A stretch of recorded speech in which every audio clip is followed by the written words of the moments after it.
Hey guys, Brooke Whipple here. Welcome to my channel. Daisy and I are hiking back into the woods. We're gonna have a steak and tell some spooky stories. True stories of terror in the woods. Stay tuned.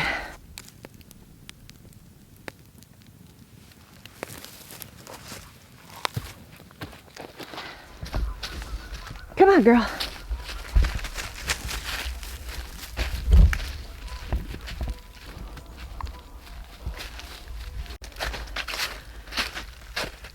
Oh, love it back here.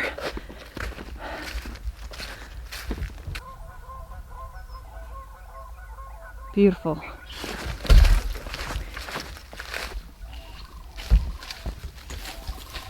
Lots of smells. Yeah.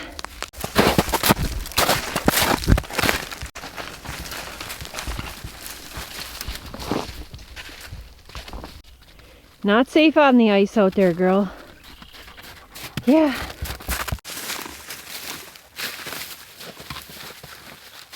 Oh, I like it right here. Big open spot. Actually, how would it be to sit right here? Oh, that would be cool. I'm gonna do it right here.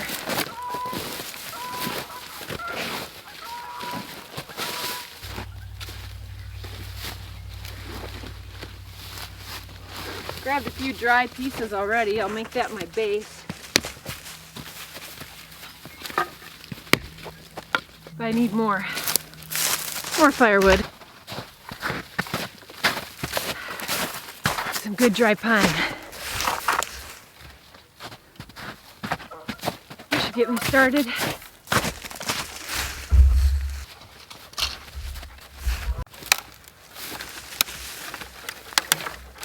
Oh, I'm warming up.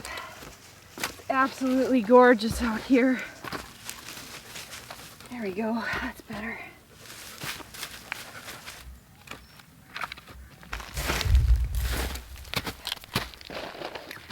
Of course, my battery died right when I hit the... Got my fire going. Switch batteries. Oh, it's just awesome out here tonight.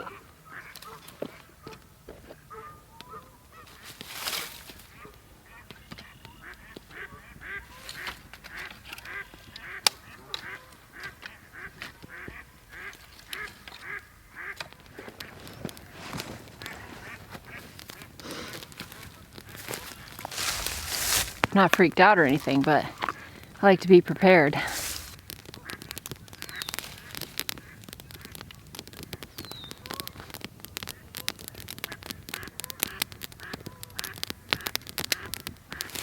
Here we go.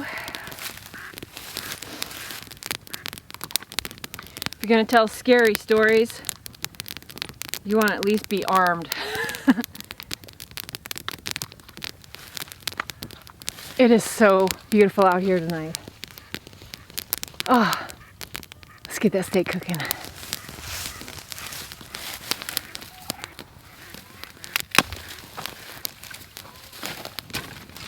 Make sure I got enough wood. Once it gets dark, it's hard to forage for it, so let's see what I got here. Might want to get some more. But this pine burns so fast.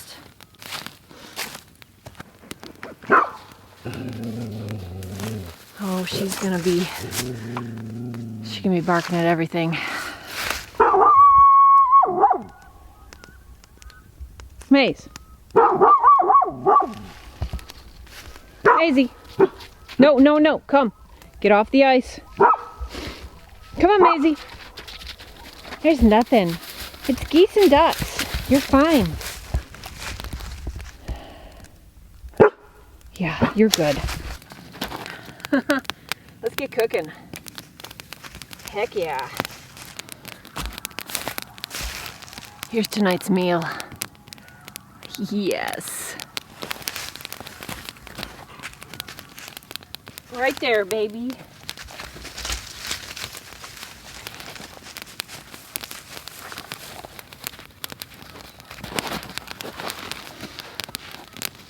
Yeah, this will be all right.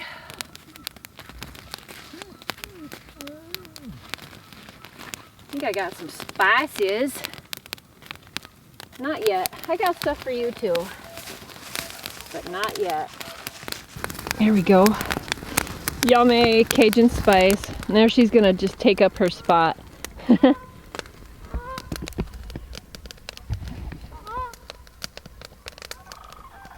love it out here.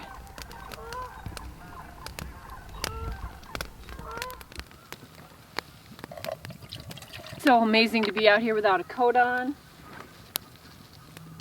To be springtime, warming up.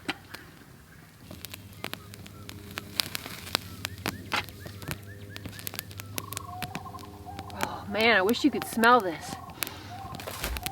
Oh, look at how good that's looking. Oh yeah.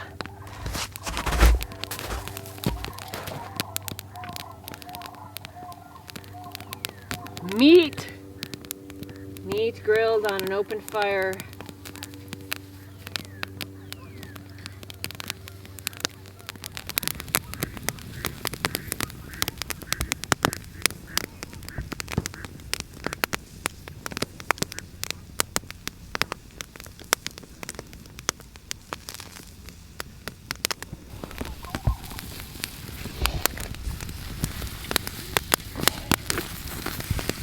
Oh man, it's doing good. Doing real good.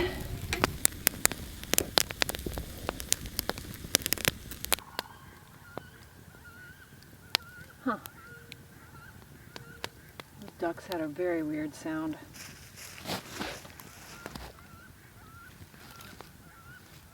Alright, tonight Maisie is getting chicken and beef stew with rice and carrots. You ready for this, girl? Here it comes. Ooh, smell that? There you go. Oh, it's good stuff, huh? Yeah. Just another minute on mine and I'm good to go.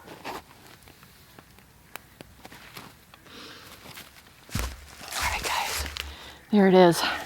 Let's cut into it. Oh, look at that.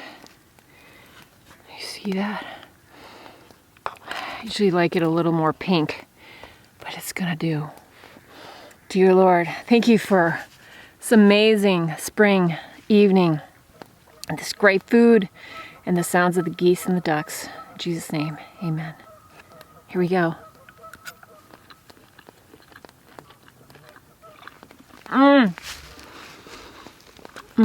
Oh, I need one more thing.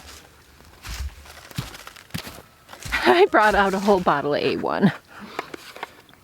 Yes. What's wrong with this stuff? Is this a joke?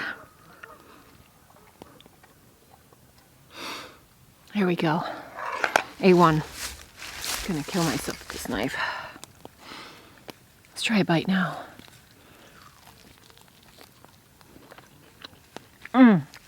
Oh yeah.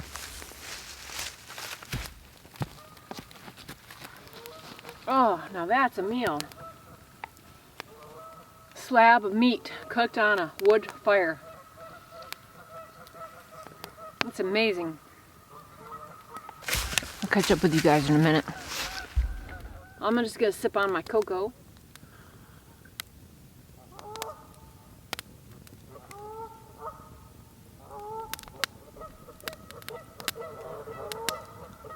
They're so loud. Alright, if you guys have been watching my channel, you know that I've been sharing some true scary stories from my subscribers. Things that they've had happen to them in the woods. Some scary moments. So we're going to continue on with that tonight. Here's a really, truly scary one. In one of my backpacking trips one night, I was camped right near a lake. It was very late into the night when I woke up with the sound of someone paddling a canoe near my site. Whoever that was would not have been able to see my tent because my tent has a green forest color and it mixed in well with the bushes. At one point I heard the paddling stop and something very large was dumped into the water. I'm not sure what it could have been thrown into that spot, but it was very late into the night and I really hope it was not someone disposing of a body. I was scared and didn't want to look out my tent because I had my daughter with me. That's a story from Deb Campos. Oh my gosh. Yeah, that's terrifying.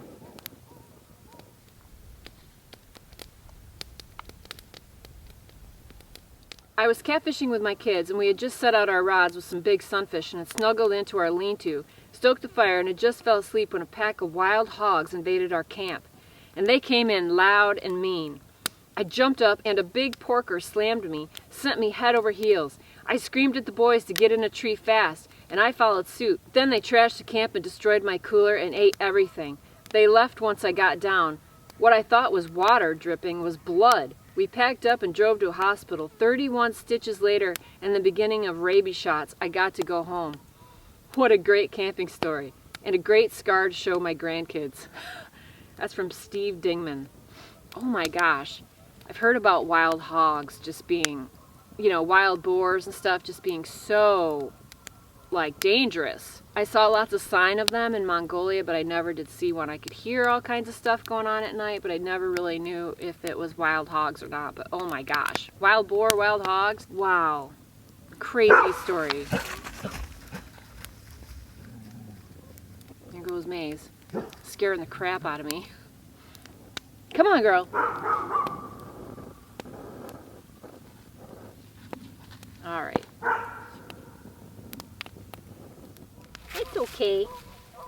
We're all good out here, baby.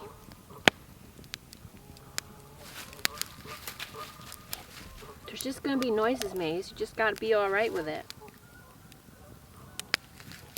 All right, here's another one. I had 2 scary encounters in the wilderness.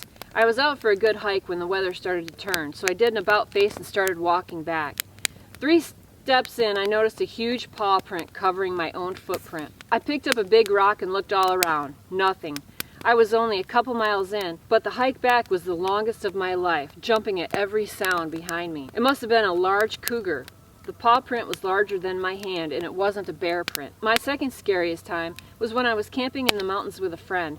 I just settled into the tent for the night when a baby started crying.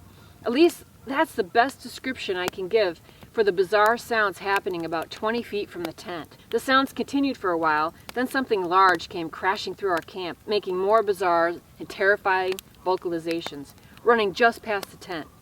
Once again, I'm guessing it was a mountain lion, perhaps 2 squaring off on who would get to eat us. Luckily, we survived the night. I am not a fan of guns, but I can definitely see how nice it would be to have one when in that kind of situation. That one was from Antithetical 1. Here's another one. My previous house I had was at the edge of the woods. I had wildlife in my garden all the time. Moose, lynx, bears. Had seen them close by. Deer, and once in a while a wolf was passing by. One night I woke up to a loud scream, sounding like a witch screaming like crazy. I was freaked out and jumped out of bed, and it got all silent. After a while I went back to bed but couldn't go back to sleep. Then the scream came back, and it was so loud it sounded like it came from under the house. No more sleep that night for me. This was in the spring, and like a month later I had to have repairs to the ground of the house, and a plumber came to fix it. He crawled under the house, and I heard him yelling, and he rushed out from underneath the house. Behind him, a very upset badger came running. I learned that the sound I heard from underneath the house was the badgers, and they had a cozy den and love nest under my bedroom floor. Animals can sound like the creepiest thing ever. Elizabeth England, that's her story. Spilled my water. Well, at least it wasn't my hot cocoa.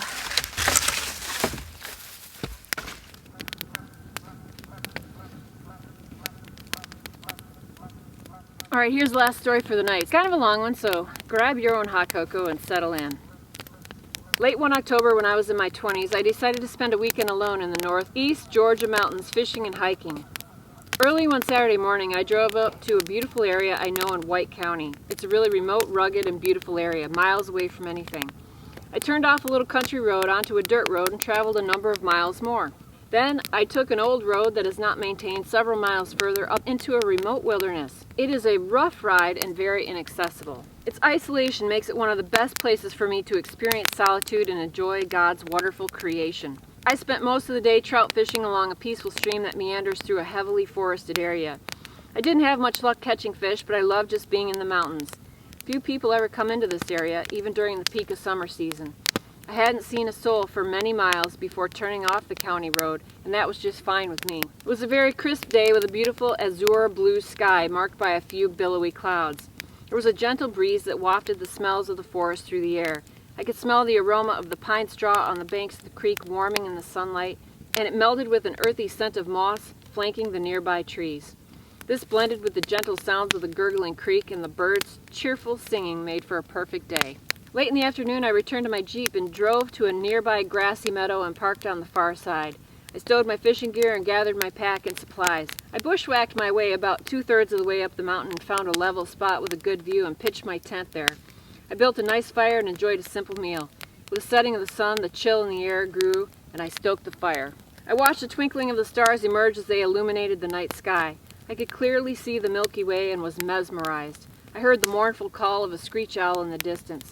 My mind began to wander to my childhood, and I remembered hearing my grandfather talk about owls being an omen of death. I could almost hear his voice recanting the time years earlier when he sat up all night with the daughter of a neighbor who was gravely ill.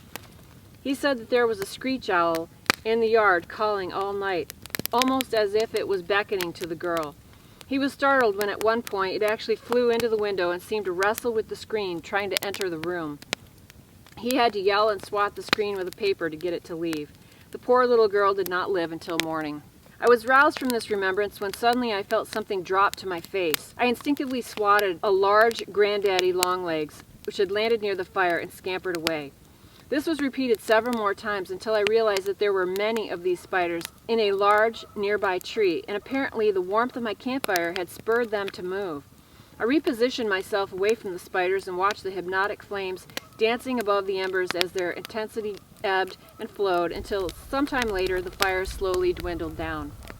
I climbed into the tent and eased into my sleeping bag. It felt good to relax, and I was tired from the events of the day. The sounds of the night were still, and I quickly drifted off to sleep. A few hours later, I was suddenly jarred awake. I struggled to clear my mind and get my bearings. I wasn't sure why I was awakened, but my muscles were tense and my breathing was quick and shallow. Then I heard it. It was a distant but surreal sound. At first I wasn't sure if I was dreaming, but quickly realized I was awake. I struggled to make sense of what I had heard. It seemed to come up from the mountain from where I was camped. I wasn't sure how far away it was, but it was clearly not close by.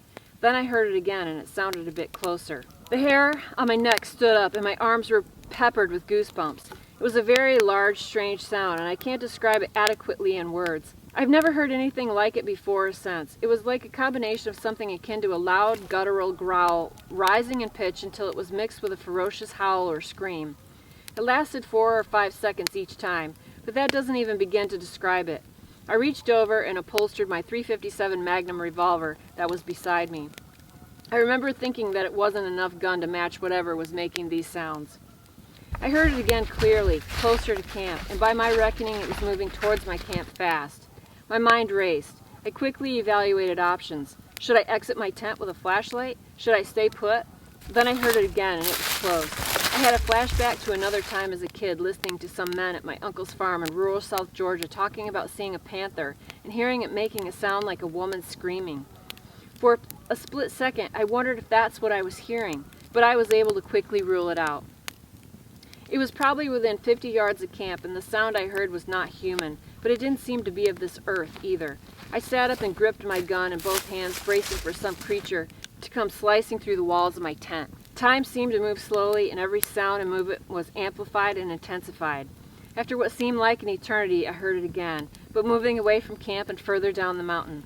I heard it another time or two as it faded away into the distance. It took me over an hour to get back to sleep. In the morning, I woke early and had my standard backpacking breakfast of coffee accompanied by trail mix. Before breaking camp, I spent an hour or so hiking where I thought I had heard the sounds. I never found any animal tracks or evidence of any sort. I spent the remainder of that day fishing and returned home late in the evening. I have thought about that many times since. I've also been back to that area a number of times and never heard that same eerie sound again. I basically grew up in the woods and have been in many remote areas in southeast United States, western U.S., and in Alaska. I've heard and seen just about every animal that lives in the woods, and nothing sounds like this did. Some folks have speculated that it was a bobcat, but I've heard them many times, and this sound was very different. It was a deep guttural growl combined with a roar that crescendoed into a high octave howl and scream. It was unearthly. My skin still crawls when I replay that sound in my mind. I have also scoured the internet listening to every conceivable animal, and I have not found anything that sounds even remotely like it. I don't guess I'll ever know what it was. That's a story from Paul Rice. That was a good one, Paul.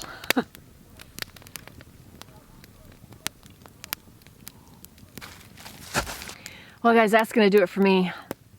I'm going to let this fire die down. I'm going to enjoy my hot cocoa, and I'm going to hike out. Hope you like this. If you do, give it a thumbs up. Leave your comments below. Leave your stories below. And maybe I'll read one of your stories, too. Well, guys, it's Girl in the Woods. Until next time, she gone. Oh, and don't forget to get outside and get happy.